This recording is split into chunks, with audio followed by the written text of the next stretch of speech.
Hello, everybody. Welcome back to another episode of The Root of the Matter. I am your host, Dr. Rachaele Carver, a biologic dentist who's trying to bring light to the connection between all of the systems of the body, right? We know a lot of things are connected to the mouth for some reason. We've always cut the head off from the rest of the body. Today, I have Dr. Maria Azizian. Am I saying that properly? Who is a board-certified surgeon and functional medicine certified provider.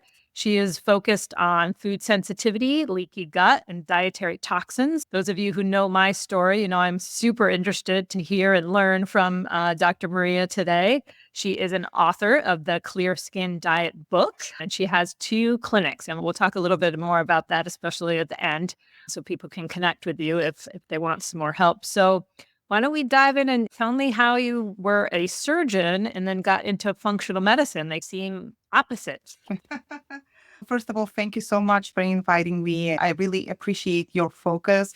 There is so much in common between biological dentists, and it is basically, I see it as a branch of functional medicine, essentially. So it's just more focused on the mouth. So we do have a lot in common. So yeah, briefly, as a surgeon, I have always been interested in what's driving the disease because very often, and the way you're trained in surgical residency is that you are the last instance. And it is because usually the patient starts with their primary care doctor, then they go to subspecialist, often, let's say GI doctor, and then end up needing to have their organ removed or repaired or something happens, or it's an urgent situation where a patient comes in, let's say, with perforated diverticulitis. That's a very common little outpouchings, only eat large intestine from the bad food, get very common. And I'm sure many of your listeners, because it's such a ubiquitous problem, have had a colonoscopy and were told, oh, you just have a few ticks. So, but sometimes those ticks become an abscess, they perforate. So I've always had an interest in what it's called alternative medicine, but didn't actively practice it because, again, that was not my area where I trained. And then when functional medicine came along, when I found out about it, I was so excited because I could actually relate to it on my, almost like on a childlike interest level. So I got certified in functional medicine, and now I'm basically a hybrid of both. So I have 2 clinics, like you mentioned. One is a skin cancer clinic here in Cape Cod. And that skin cancer clinic, I do lots of procedures. We do, obviously, as the name sounds, lots of skin cancer. And we see lots of skin issues. And also, I have a functional medicine clinic, iLabMD, which is both online and in person. And then over there, I'm purely functional. But I have to tell you, sometimes I spend time just trying to figure out just what's happening in conventional medicine before I even get to functional medicine. So that's basically, then I went and got certified at Functional Medicine Institute. Dr. Hyman, everybody knows him. He's one of my mentors, but he doesn't know me, but one of the mentors of all of us who get certified through it. So that's basically is my journey.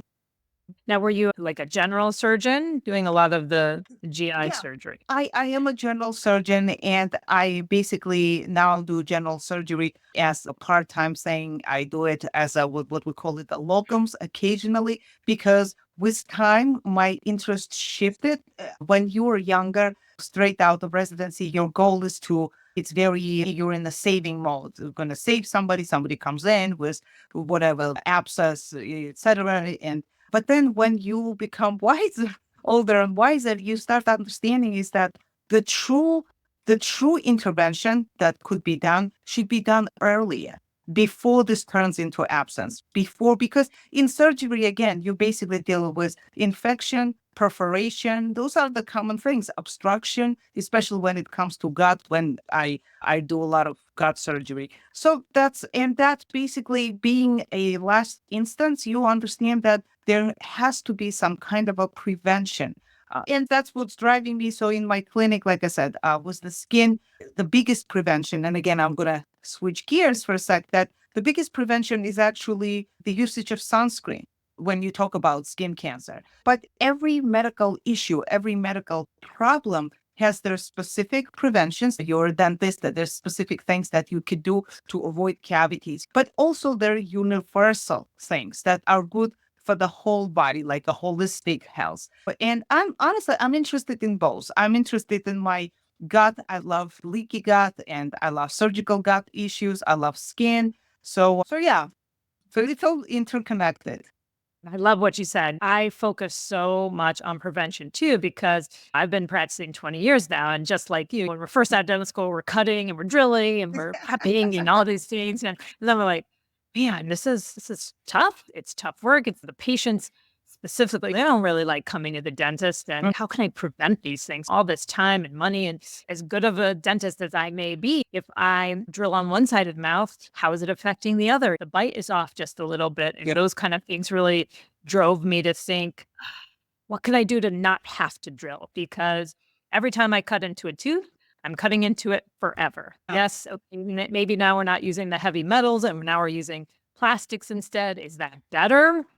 I don't know. Are we going to learn 20 years from now that all those composites we're putting in were problematic, right? So again, I'm always thinking, like you said, it was very spot on, that there are certain prevention methods that affect all health, right? Because having a cavity, that's a sign of inflammation. That's a sign of acidity in the body, right? That's a sign of an imbalance. So things that we do to prevent skin issues are also going to help prevent cavities, right? We got to avoid the toxic chemicals in all of our beauty care products. We've got to avoid the chemicals in the foods, right? All of those are going to affect the whole body in a positive way.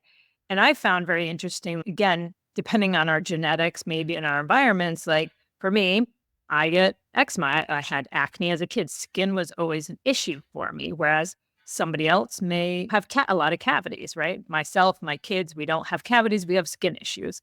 So that's where functional medicine, I think, plays a key role in really personalizing. What is it about you and your genetics and your environment and your diet that is leading you to have this symptom versus the next person? I think too much in conventional medicine, there's a one size fits all. And that's why we have so many side effects with medications. But I always find it funny when you're watching TV and there's so many. I feel like most of the drugs now are all about skin issues. I don't know if you've noticed that, because from my understanding, and hopefully you can elaborate, the liver, right? We don't ever pay attention to the liver much. And there aren't really even great tests to look at liver functionality because it's such an amazing organ. It can regenerate. It has to really be functioning poorly to show up maybe on a blood test. But when that gets overloaded, right, our whole digestive kind of slows down. From what I understand, we instead of going down the chute to the liver, to the bowels and out, we are actually getting the toxins being pushed up into our lungs and into our skin. So a lot of these skin issues that are becoming more prevalent, again, in my thought process, is because of this excess process and the taxing on the liver. So I know as a surgeon, you probably took out lots of gallbladders, right? I think that's one of the most common surgeries. I think I looked up a stat, there was like 600,000 surgeries about a year. So that can be great and really takes people out of pain.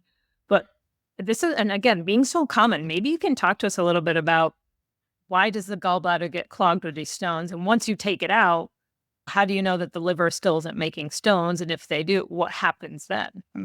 Yeah, you touched on a variety of fascinating topics, and all of them are dear to my heart. Actually, the first book that I wrote was about gallbladder because it's just by definition, honestly, that I've just taken out so many gallbladders, and some of them easy, some of them could be very difficult if they are very infected, abscessed, etc. It's a fascinating organ, and we do take it out basically and tell the patient that you will be okay.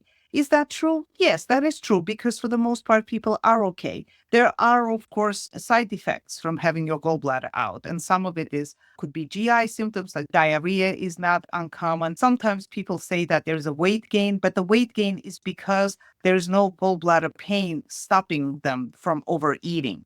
So the weight gain from the surgery, that has not been proven. So there's no weight gain per se from the surgery. But so that's the surgical standpoint. But just to connect between my interest, and again, my first book was about gallbladder, and this book about the skin, just be totally honest, there's so much more interest in the skin. And why is that? because it's visual. It is visual. People, and maybe I'm thinking you're right. You're exactly right about how those ads, there are lots of psoriasis ads. I don't watch TV much, but I do see sometimes the psoriasis ads. And a lot of times, and obviously the medications that they advertise, they're very toxic for your whole body. So that's why there are all the side effects and et cetera. For some people, that may not be the wrong thing. So I'm not going to knock it and say it's bad for everybody. No, preferably not to take it, but for some people that could be a lifesaver. Why is that? And I thought a lot about this. Why is that people are more drawn to skin? Yes, because skin is very visible. It's a social embarrassment if you have problems with the skin, especially if it's a visible issue. Another issue which people don't talk a lot is, like, they don't talk socially, but they talk at the doctor's office, is itching, because itching is one of the signs that something is out of balance. It could be a yeast overgrowth, but not necessarily. It could be internal. It could be the sequela or consequence of a leaky gut. In a sense, so that's why with my second book, I wrote it about between the connection between the food and clear skin. But honestly, I probably could have titled this book Gallbladder and Food. It would have been, or whatever, migraines and food, because the connections are very similar. It's just how they manifest. Like you said, like in some people it's skin, in other people's it's cavities, perhaps. And just not to overwhelm your listeners with the specifics, but I'll go a little bit into that. The premise is, and now there's more and more research, thankfully, accepted by conventional medicine. It's actually Western medicine data that our gut houses 60 to 70% of our immune system. So if every day you eat bad food, like this overfried, overprocessed, or they call it now ultra processed, constantly eat this food. So what happens? Your gut can't protect you well anymore. And these toxins from food, because these foods are toxins. A lot of these, I'm talking about bad foods, obviously. So instead of us excreting them, they can't be excreted. Now they get absorbed into our bloodstream. And our poor liver, to comment on the liver, the role of the liver is to detoxify, to clean your body of that. But the liver gets overwhelmed. So it just can't do the complete detoxification. And then you end up basically absorbing these toxins, absorbing these chemicals. And that's why everybody's different.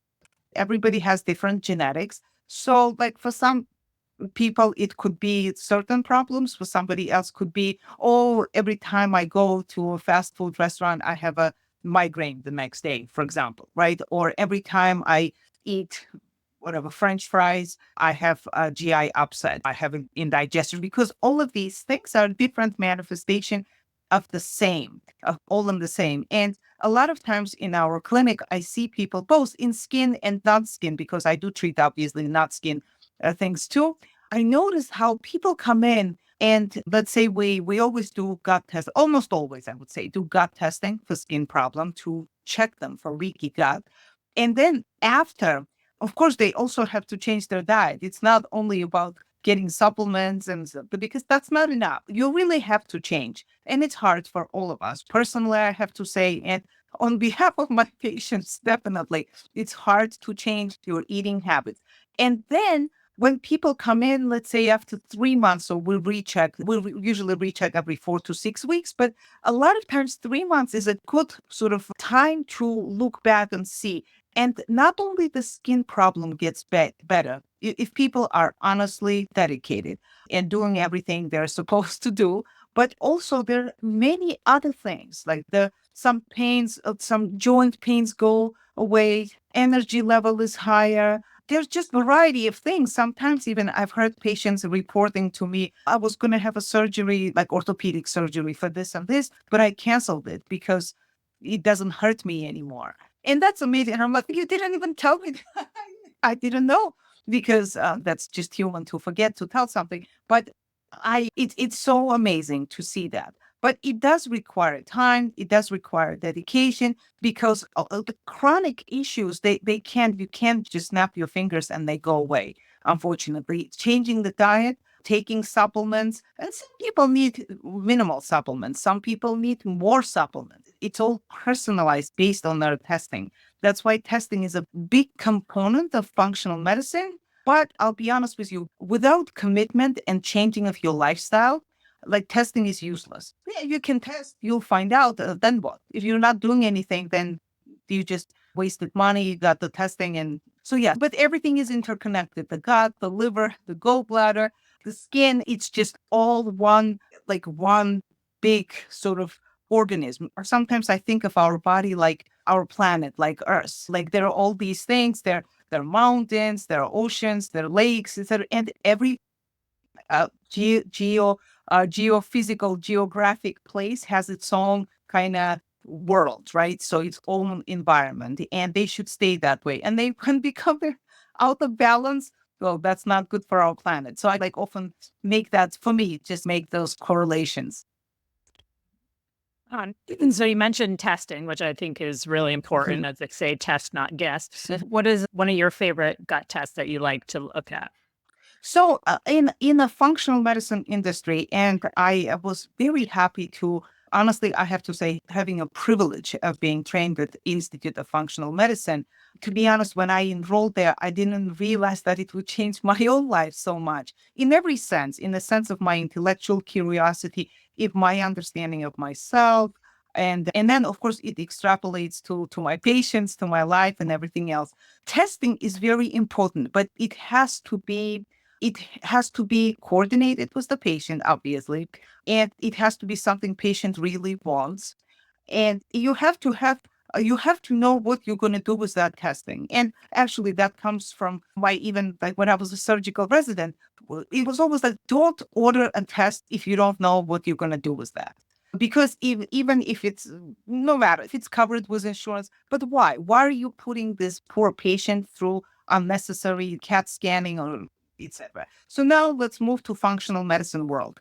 The testing in functional medicine is they really help you. So there are several tests that are fundamental.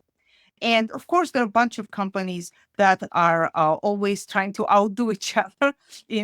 But I have to say the main companies are very good. They're essentially the same. I have to say. And there could be like the style, how they present the data, but the main company and the Institute of Functional Medicine is very helpful. So you can actually yourself, using your critical thinking, decide. So this is better for my type of patients. For example, I have several cohorts of patients in my clinic because my clinic is in Cape Cod, so we do have a lot of older patients, and there are certain components that are more important older patients. However, in functional medicine that I do online in our clinic, iLabMD, that's an online clinic, there's obviously all ages. So we can have somebody who's in their 20s, not necessarily somebody who is like 65 plus, which is more common for me in person. Based on that, I choose and pick the tests, but the bottom line, and I'm not very original here, most of us functional medicine do the same thing. We start their fundamental tests. The first one is the gut test, because the gut test shows me how your immune system works. It also shows the burden of good and bad bacteria. That's very important. And I'm sure you know that, I know, but for your listeners, there are a variety of newer conditions, but they're not so new. For example, SIBO, which is an overgrowth of bacteria in the small intestine.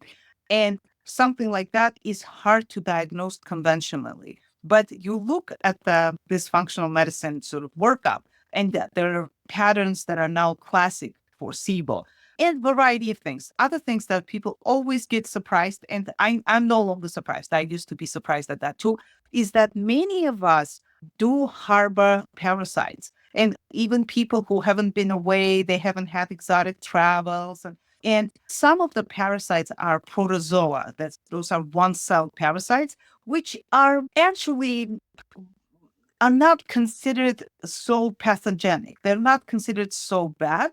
And there is actually somewhat of a divide in medicine, both actually in conventional and in functional medicine, that should we treat every patient who has that? And when we see that, and I see it a lot, and I see in some patients, we do treat it.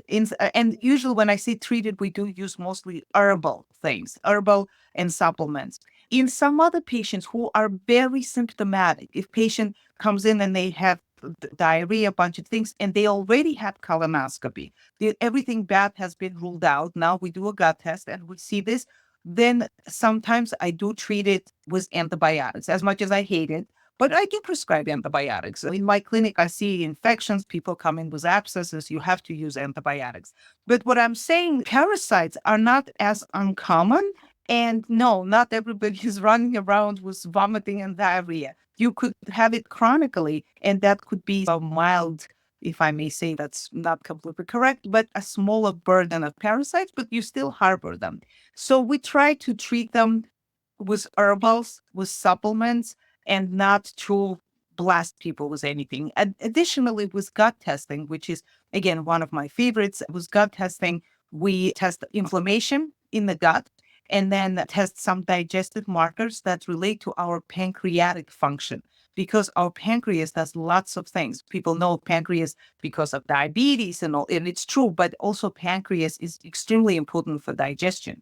So we look at that, and then I prescribe or recommend, rather, because I don't prescribe supplements. I recommend supplements. Anybody can buy supplements, but I choose supplements. I'm very careful trying to integrate every medication that patient is on to avoid any interactions and everything else. Actually, I will say a couple of things using your platform. Please be careful because not all supplements are the same, and some supplements could interact with your medication and cause problems. So always check with your doctor, and a pharmacist is a good source as well. Because for me, I always spend a lot of times on this, like trying to coordinate, make sure that it's all okay. So another test that we do is food sensitivities. That is a good test. And both tests together is a very good idea, but we often start with the gut, then do food sensitivities. Food sensitivities are not like food allergies, because food allergies, everybody knows there are food allergies pretty much. You don't need a fancy test to find out your allergy. Most people know that. But food sensitivities are subtle. They may take up to 72 hours to manifest. And the most amazing thing about food sensitivities is that you're often sensitive to foods that you eat the most. And those could be healthy foods, by the way. It could be healthy, or foods as ubiquitous like potatoes. You could have 4+ reaction, which is a like severe reaction to potatoes. How would you know? You wouldn't know, because let's say your symptom is joint pain. You always have joint pain because you always eat potatoes. So you don't know. And then maybe by miracle, let's say if you go someplace, there are no potatoes. I can't imagine a place like that, but you don't eat, you may notice that, oh, I'm actually feeling better. But how would you put two and two together? There is a lot to be said about food sensitivities. And there are so many other tests. We use a lot of tests in our clinic, but we try to be very mindful, because most of the tests are not covered by the insurance. The only ones that are partially, at least, is our gut tests. So gut tests are for Medicare, only for Medicare patients. So we always try to, if you could do with less testing, we'll do with less testing. On my website, like the clinic iLabMD, we do have like test packages, and people often ask me about that. And that's all nice and great, and they're always helpful.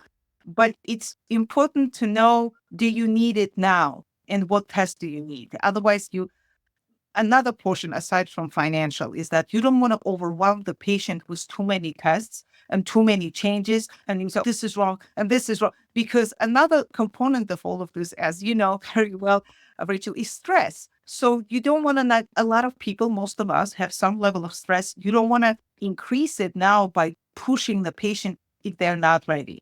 So yeah, but that's a very big topic.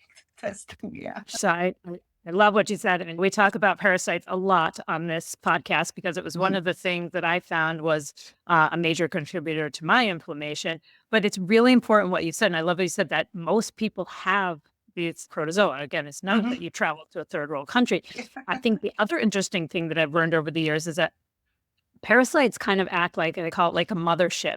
And if you have heavy metals or other toxin, they're actually sometimes there as a protective medicine to clean up the terrain, right? We talk about the whole fascia, cellular metabolism, the extracellular matrix that often gets very clogged with toxins and infections. And again, so sometimes if we're seeing these parasites, like this, so I love what you're saying. It's not about always killing them. Why might they be overgrowing, right? We have a lot of good and so-called bad, right? It's always about the balance. So I say about in the mouth too. There are a lot of saliva tests that we do, and they're just checking for the so-called bad. We all have those. It's when they get out of balance that's a problem. So we have to try to get away of always thinking about that we always have to kill. And we really want to think about how do we create the environment? How do we create the healthy terrain so these things don't get out of whack, right? It's something like Candida, right? All of us have Candida. It's when it overgrows that's the problem. So functional medicine and biologic dentistry, we're always trying to think, why did that overgrow? Why did the environment change, right? And so, like you said, talking about food sensitivities, we've got this food sensitive. We're creating an environment that's creating inflammation, and it's causing that because sensitivity is very different from an allergy. I still do a lot of that sensitivity testing. And then I was noticing, it's just testing for what we're eating the most. That's what you said. So I moved a little bit away from that. But again, it's really important to say because you eat something and the reaction is days later, so you don't know. So when you find that food sensitivity and you minimize that and you're seeing how is your body reacting to it. Because I also think food sensitivities come about because of the leaky gut, right? Because of this change in the environment, because of some shift. So if you can heal the leaky gut, ideally those food sensitivities should go away. I will add, yes, I will add, if I may, this is actually one of the most common questions. And I have in my book, I go into detail on that because the between food sensitivities and leaky gut, the direction, it's a bi-directional in sort of relationship. The leakier you got, the more food sensitivities you will have because you're starting to immunologically react to a bunch of new foods. And those immunoglobulins are mostly IgG. It could be IgA immunoglobulins that are different from allergies, by the way, which are IgE. But the bottom line, this is a real immunological testing. So that's not just like somebody's, oh, I think, or we think, or you're likely, or all of this. But one thing that people always ask me, and I try to preemptively answer that question to my patients, people that who are interested in food sensitivity testing, is that you can grow out of your food sensitivities. You can, if you heal your gut. Yes, once you're diagnosed with these, because it is a diagnosis with the food sensitivities, you should stay away from them. You should give yourself rest, give your gut rest, time to heal and repair. But with time, after you heal and repair, and that could be anywhere from 3 to 6 and sometimes longer, you can actually start eating these foods that you were sensitive to. But still, I would recommend eating them in small amounts because one of the biggest differences between allergies and sensitivities is that with allergies, usually there are some exceptions, but usually you can't eat something that you're allergic to in small amounts. If you're allergic to peanut butter, you have even like a whiff of it, you will have a reaction. But with food sensitivities, you can actually afford to do that. You can start eating small amounts of food that you were sensitive to, and then that you'll be fine because now your gut is stronger. And even if you recheck the food sensitivities, which we don't routinely recheck them unless patient wants to, because how patient feels and how their gut and other symptoms are doing, that basically is a very good sign. But if were to recheck, which we rarely do, but we do sometimes, we do see that those sensitivities either downgraded or they are gone. Or if they're still the same, I do say to the patient, you can try if you really miss that food or whatever, but can have just small amounts. So our body is more permissive with food sensitivities. But yeah, so you can grow out of food sensitivities. Leaky gut causes food sensitivities and food sensitivities cause leaky gut. So it's like a cycle. But there are so many other things. There are infections, there are everyday toxins that you started talking about, them heavy metals and all that, the plastic toxins, those things that we inhale, our sort of a beauty and grooming products that filled with toxins. So there are many things that are causing leaky gut. But I like to maybe start or focus with the diet because it's the fundamental one. But yeah, sometimes it could be other things. So yeah. So that's what I was going to ask. No, I believe because of this toxic world we live in now, the stuff's in the air, it's in the water. I think most people may have a degree of leaky gut, right? Depending on your genetics or whatever. Some people fare better than others. So he's thinking through my one question was, what do you think maybe are the top 3 substances, infections, whatever, that you see most often causing leaky gut? That's a good question. I think that one that everybody talks about, and that's probably, I would put it in top 3, maybe not the first one, perhaps, is Candida, because Candida yeast is very common and it does cause problem in many people and some people more than others. There is some component of Candida that's considered okay to have, but there's actually a little bit of a debate about that. There's a debate in the literature that should we allow like a small portion of Candida or should we treat all of it? But definitely, I would say Candida. The other top 2, I would say it's more like a trend. It's the trend. There are 2 other trends. Number one, when I look at the gut test, number one trend is, let's say the person has decrease. They have lower than normal component of good bacteria. You look at several bacteria, you scan their gut test, and you see there is a trend. They have not enough of good bacteria. In fact, to be honest, I like it. I like that because it's a little bit easier to compensate because we always like to take in rather than to give out in a sense of like foods and supplements. At least I've noticed that most people are much easier. You can tell them the supplement will help and they're happy to do that. But if you tell them you shouldn't eat this food, they will not be so happy. So that's why I like it more because it's easier to communicate to the patient and you show them, see, like one of the now in vogue bacteria, which I actually support to is Akkermansia. So Akkermansia is an amazing bacteria that basically feeds your gut mucosa. It's really very good for cleaning and supporting your gut. So for example, again, I'm being very simplistic. Let's see if you see this Akkermansia in not enough,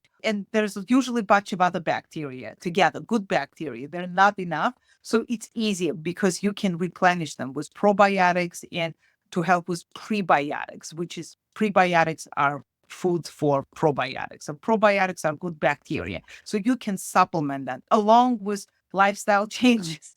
So you can supplement. So that's a very big trend. So that's that. And the second trend, which very common too, is too much bad bacteria. So you're looking and you see there's this bacteria too much. So usually those bacteria, they're called opportunistic bacteria. They're just dormant. They're there. Everybody has them. Some people more, some people less, but they're within the same range. Again, relatively speaking, the same because we're all different. But when you see the trend that say several of these bacteria are now high, that's concerning. So you have to bring it down. And that's harder to do because that's more complex. You can't just it's harder when it's too much bad bacteria because again we are trying to avoid antibiotic and those are not the type of bacteria that you go to the hospital and they would check in a stool test because as a surgeon and even in our skin clinic rarely but I do order like a hospital stool test when they check for salmonella, shigella, E. coli, a bunch of these stool bacteria, but they only check the virulent, the bad types of this bacteria to make sure you don't have major issue, which is great. I'm grateful that's there. But to check your gut flora, like the functional medicine gut test does, now it shows all of these percentages of good and bad bacteria and everything. And it's a little bit more difficult to correct. Again, it is corrected with lifestyle, food, sleep, decrease in stress, all of these things. It's not one thing. Supplements too, but it's a little bit harder to correct. I've noticed that. The trends would be, yeah, not enough good bacteria, too much bad bacteria, Candida, maybe in the fourth trend, I would say parasites. Yeah, parasites, because that's another big component that we see. Yeah, four trends. Candida, I see that all the time in the mouth. We see Yeah. those white. Yes, you do, I'm sure. And what do you think maybe causes the overgrowth of Candida? So, of course, First of all, I have to say it's us, we, the medical system, causes a lot of candida. And it's years and years of antibiotics. It's not only recently because it's all cumulative. And in the functional medicine questionnaire, when I talk to the patient, I ask them, have you been on a lot of antibiotics as a child? And most people, the answer is yes.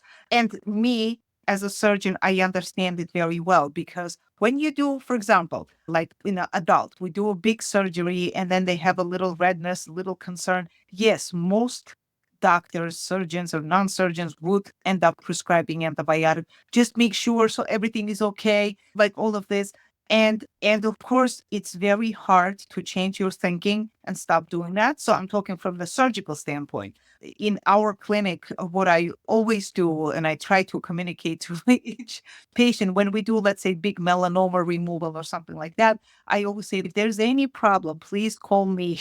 Please, anytime, but call our clinic because it's easier for me to look at it. Some redness is normal. A little redness, it's from the sutures. If we have especially big excision, big work done, that's you understand as that some redness, of course, body has to protest against this procedure that we did. We removed the big chunk of skin. But if the same patient goes to the emergency room, they don't know what I did. They have no idea. They see an incision with scar with redness. Honestly, 99% of 100, they will give antibiotic. And not because they're bad doctors, but it's outside of their scope of seeing the same scar over time, starting at day 1, day 2, etc., day 10, day 14. So a lot of this redness surrounding the incision, like especially after big procedures, not some small, big, it's just our body. So we overprescribe antibiotics. We still do. People constantly get antibiotics for ears and all that stuff, and that's still common, despite the fact that medical environment tries, but it's still common. So that's number one. So prescriptions, antibiotic prescription. And number two, it's just disbalance. Like you mentioned that too, and we both talked about leaky gut as a disbalanced gut is more open to harbor this yeast. And not only that, not only Candida, there's also Azizia, another one that's related with, for example, skin with seborrheic dermatitis. I don't know if you've noticed that there are lots of people actually who have this flakiness and redness in their folds and like in their eyebrows. So that's a very common presentation from that is related to Azizia. And we treat it with antifungal cream. In conventional medicine, we treat it with an antifungal cream. So basically, it's just disbalance and just says welcome to the yeast, and that's all kind of piles on. And of course, prolonged stay in the hospital, many procedures. And I do think when you look at the mouse, it's the same thing as the gut. It's the same thing as vagina. Those are different places, but you can get yeast in all of them because something is out of whack. You get that.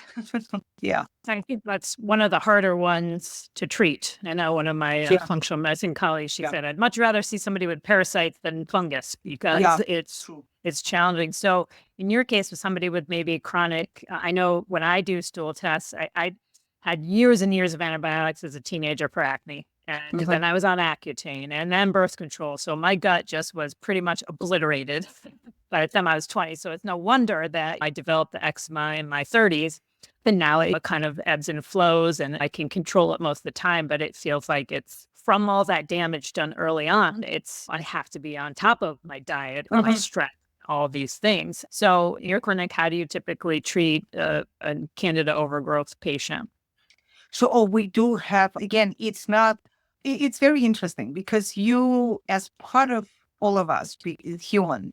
I think it's a human brain. We always want like a linear treatment. This is a disease. This is the treatment. Great. Done. Next. But life is not like that. When you see Candida, first of all, it's an invitation for me as a doctor to go deeper and to understand what else is in play because I can't just treat you with Candida. A lot of times I can tell you when people come in my skin clinic and they have toenail fungus, I don't even talk about it, especially if they're not ready to talk about that, unless they ask me, because toenail fungus is so prevalent. It's extremely hard to treat, almost impossible, unfortunately, especially in older patients. In younger, you can in many cases, but in somebody, let's say 80 years old, it's and very distorted toenails. It's just not going to work. It's wasteful even to make these poor patients just even doing like topicals and everything else. So I don't even talk about that because the patient is not interested, and I will be just creating stress for them. So it's not necessary. And it's not a life-threatening condition. It doesn't affect really just. But if we are dealing with gut inside and or gut on the face, let's say seborrheic dermatitis, we have to go deeper. Now we're looking at everything. So we're going through every component of their life because now it's a functional medicine sort of interaction where we talk about physical activity, we talk about stress, we talk about sleep, and then we utilize all the gut tests and we fix the bacteria, whether it's not enough good bacteria, too much bad bacteria. We treat yeast, and there's several protocols, but they change from patient to patient. I do have several protocols that I've created for common patterns of Candida, but they change from patient to patient because of what they're on, because of their preferences, because of their other aspects. And if a person says to me, oh, I just want like supplements and I'm not going to make lifestyle changes, unfortunately, that tells me that they are unlikely to succeed. Unfortunately, they're not going to succeed because you can't just do one thing. And they're going to keep going, let's say, to like Burger King every day for lunch, right? Okay, you just wasted money on the supplements because it's just not going to work. Because if you think about it, and you know it very well, that garlic is one of the strongest antimicrobial, if you look at it. And it's just been like for centuries, people knew that. But if you add good things into your diet, great, but you do have to take out bad. So if you say, now I eat garlic every day, oh, well, okay, great. I'm sure it helps you. But if you did remove the badness, then it helped you more. So that's why my every treatment, just like the functional medicines, is personalized. And for some people, it could be easy, but for most people, it's not easy. It takes time. I would say I agree with the other, like you mentioned, that it's hard to eradicate. And sometimes you can't eradicate, but patient feels 100 times better. So you're going to say, okay, we'll continue this nice, healthy lifestyle because we're keeping it at bay. Yeah. I think that's one of the biggest takeaways from our conversation today. The value of functional medicine is the personalization, right? Because one person may have candida and the next and the next. Same thing with cavities, right? This person may have decay and that person that, but the reason that it's there is different. And so again, when we're really personalizing it, this is how we get better success rate, fewer side effects when we're tapping into the body's the whole picture, right? Like you said, what is their diet? What is their stress? Are they exercising? All of those things. So as practitioners and patients, we all want that easy, just tell me what pill to take, the easy way. And unfortunately, that's not the way the human body works, right? The human body is one of the most complex machines ever imagined. And so the people who get real success are the ones who are willing to do the deep dive. And so it's important to understand that the body is multifactorial. The body is always trying to help you in some ways. And so you need to look at every different aspect of health in order to correct that problem and rebalance the body. So I think that's really important. All right. We've talked about some great things. Is there anything else really important that you'd like to leave our audience with? I would say basically reiterate what we talked about, that couple of things: personalized approach to medicine. This is the medicine I don't want to say future. This is the medicine of now. So everything will be personalized. And we didn't even talk about genetics, but genetics are so important. So that really determines how we react to certain medications and treatments. So genetics are very important. And yeah, personalized medicine of the future. And like I said, I have focused on skin in my book, but there are like everything in my book could be applied to other body systems because it's basically the same thing. What's good for our skin is good for our body. It's just skin happens to be the largest organ of our body. That's why it's so visible. Yeah. I agree. And we've talked about on the podcast before about the genetics. And what I find, I've had people tell me, oh, I have gum disease, but my mother did and my father did. Yeah. And to me, it's not that your genetics are determine your future, but it gives you the risk factor. And a lot of people go around saying, I have MTHFR, right? Yeah. Which is a very common SNP. Yeah. And what it means is that your detox ability is compromised. Yeah. So when people have a family history of something, I'm always thinking that is a history that you can't detox well. Or in the case of MTHFR, like my children are, both of them are homozygous for MTHFR, which means they have a 30% effective ability to detox, which is problematic because they're teenagers and they're into all of the terrible personal care products and the diet and everything. And I'm all like, oh, clean my daughter's room today. I found 4 bags of Cheetos and Takis. I'm like, oh my gosh. So I'm like, you're going to have to do a foot beep, or you're going to have to get in the sauna. So that's the important thing to understand with genetics is how well, because we're all different, some of us detox differently, right? So some of us may need more support with methylation support and glutathione, glutathione production, and so on. So that is an important aspect, and why it's important to have somebody who understands that so you can have that personalized care. One last thing, I know we talked about liver, gallbladder, but again, being such a common surgery, maybe in just the last few minutes, what do you think diet is one of the most common causes that we get the gallbladder issues? And how, when you take the gallbladder out, what's happening at the liver? What's to say that this problem that caused it is fixed? Well, the problem the problem was the gallbladder. So first it starts with the stones, of course. And there are 2 types of stones, cholesterol stones and pigment stones.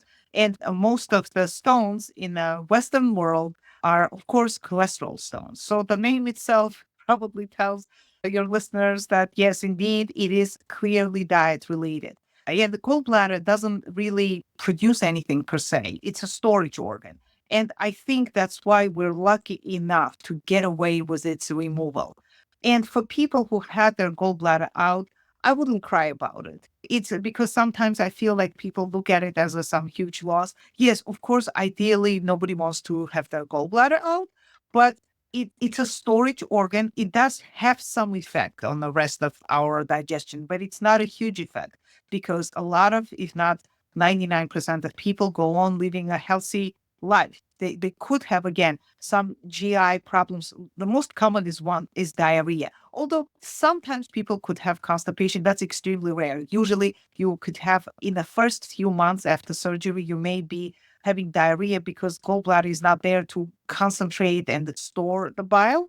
So that does happen. So, but usually it's in a gallbladder, I think that it's very hard to say to people, eat a gallbladder healthy diet, eat completely healthy diet for your whole body healthy diet. Because again, gallbladder is only one organ. Thank God it's an organ that we can get away with removal as much as we don't want to, and nobody wants to lose their gallbladder.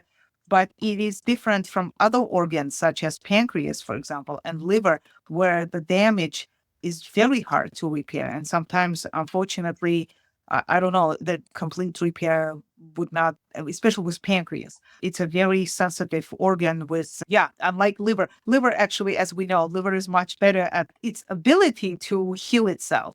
So that's one of the things about the liver. But of course, if somebody is drinking alcohol, for example, we didn't even talk about it because we're talking about food mostly, but we shouldn't forget that liver is one of the main organs that is, suffering from the daily alcohol use and abuse. So then you end up with very common. We see it in, like, with ultrasounds, we see fatty liver, and then in the operating room, you see this like enlarged fatty livers. Yeah, and so that's why I wouldn't. In some ways, I think that people had gallbladder out, just follow like in my book, I have, it's called Clear Skin Diet. But again, it could have been Clear Liver Diet or whatever. I do have the whole chapter. It's a very long chapter, and it goes step by step components of healthy foods. And there, for example, there's a big chapter on fiber and how to make sure you have enough intake of fiber. A big chapter on fats, because trans fats is those bad for us fats that are carcinogenic too. In addition, they're so bad for our liver. So I wouldn't go and say, sometimes I see these diets for gallbladder, they say to just take like olive oil, spoon of olive oil, just do this and that. So, and they may help. I don't know because I don't have a proof that they don't help. I don't know. But I would say just being gentle for your whole body, but like everything, skin, liver, pancreas, all of the organs. And that will have much better at the end, much better kind of outcome for you, for your whole body. And if you, because people sometimes get carried away with these fat diets for organs too, like they would say, oh, I'm on this. And that's not a good thing as well. So I try not to let myself or my patients get on that path of a fat diet for whatever the issue. Just going slow but steady is better than doing some quick things just to heal something or lose weight or whatever the reason. Fantastic. Thank you so much for taking your time today to share all of your wisdom with our audience. Again, your book is called The Clear Skin Diet, and can you get that on Amazon or anywhere? Fantastic. And tell us about if somebody was maybe in our area in Massachusetts and really wanted to contact you or even beyond, because you do have a virtual clinic. Tell us about how we could get in touch with you if we want to learn more. Thank you so much, first of all, for having me. Thank you. Thank you. I really enjoyed our conversation. It's always nice to speak to a like minded person. In terms of my clinic, the functional medicine clinic, again, I enjoyed very much. I am licensed in 3 states, in the states of Massachusetts, Vermont, and New Hampshire. I can only treat patients in that state, which I do. And they can just contact our clinic at iLab. So it's I, like the word lab, laboratory, because we do testing as well. So iLab MD, like medical doctor, it's ilabmd.com. And we have our phone number. It's 508-444-6989 that some people like to call, inquire, which is totally fine with us. And then we do, of course, because they are obviously away. So we have a HIPAA protected software that does everything, that does even like our Zoom meetings and all communications. My review, I always like to review their old before they met the newest, up to date, all the labs and studies so that I know the patient. And then also so that I know what we should focus based on their previous studies as well. And then we have a very long intake that we go into things. But what we also have done in our clinic, which has been very helpful, and that's relatively recent, because a lot of people, they get overwhelmed by all of this. They're like, where do I start? What do I do? We have this like a small, I call it a personalized health report, and it's very affordable. It's $50, which we actually have patients just fill out their health questionnaire. It has a bunch of questions basically pertaining to each body system. And then I review it and I look at like their whole and then I give them recommendations. Again, they're not specific because we have not started working, but at least I can tell them what you should start maybe with hormonal testing, because not everything, we talk a lot about gut, but there's this whole world of hormones, for example. You can start with hormonal testing, or no, we should start with you or food sensitivities. And then it's up to the patient if they want to continue, not to continue. But most people are grateful for that because at least they have a direction. They know which system. So I like doing that too because it gives me, I can connect with the patient. And then we also, with this report that I do, we also have a 15-minute of very short get to know you things. I like that. It's again another small bonding session. So we try to make functional medicine easier, not overwhelming. So because people sometimes think, oh, I have to spend like thousands of dollars, have like sessions forever. Sometimes, yes, for some people, but for some people, maybe 1 or 2 sessions, they know what to work on. And I've had patients like that. I've just had a few sessions. We did the testing, identified the problem, and then they called me back several months later, just saying thank you because they changed their diet. I was basically helping them along. But yeah, we are always happy to hear from residents of those 3 states. And again, thank you. Thank you so much. I hope you all enjoyed this episode. Let us know your comments and feedback, what else you'd like to hear about. And hope you all have a wonderful day. We'll see you on the next episode. Hello, I'm Dr. Rachaele Carver, a board-certified naturopathic biologic dentist and a certified health coach. Did you know that over 80% of the U.S. population has some form of gum disease? Many of us don't even know that we have this source of chronic infection and inflammation in our mouth that's been linked to serious consequences like heart disease, diabetes, stroke, dementia, colon cancer, kidney disease, even pregnancy complications. Would you like to learn how to reverse and prevent these chronic debilitating conditions without spending a lot of time and money at the dentist? Join me for my 6-week course where I will teach you the root cause of disease. You'll learn how to be your own best doctor. Are you ready to get started? Let's go.